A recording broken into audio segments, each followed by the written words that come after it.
Hey there, folks. Welcome back to our channel, where we break down everyday tech and finance tips to make your life easier. Today, we're tackling something super useful: how to send an ACH payment from your Wells Fargo account in 2025.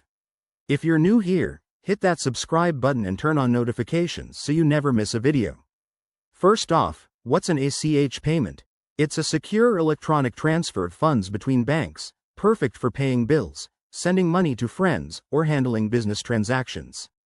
With Wells Fargo's updated 2025 features, the process is faster and more intuitive than ever. Let's jump right in. Step 1. Log into your Wells Fargo online banking portal. Make sure you're using a secure connection. Use two-factor authentication for extra peace of mind. Once you're in, navigate to the Transfers and Payments section, usually found on the main dashboard. Step 2. Select ACH Transfer from the options.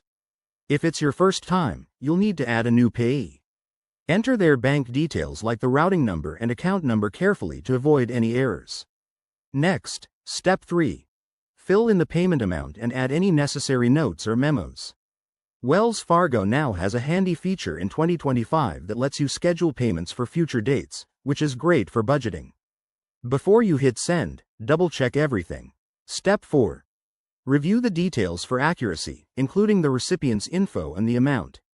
Remember, ACH payments can take 1 to 3 business days to process, so plan ahead.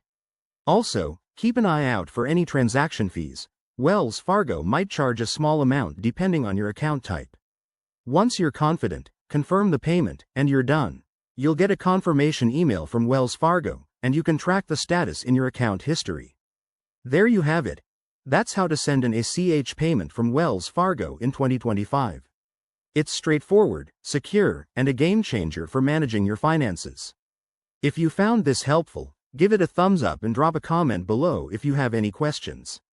Thanks for watching, and we'll see you in the next video.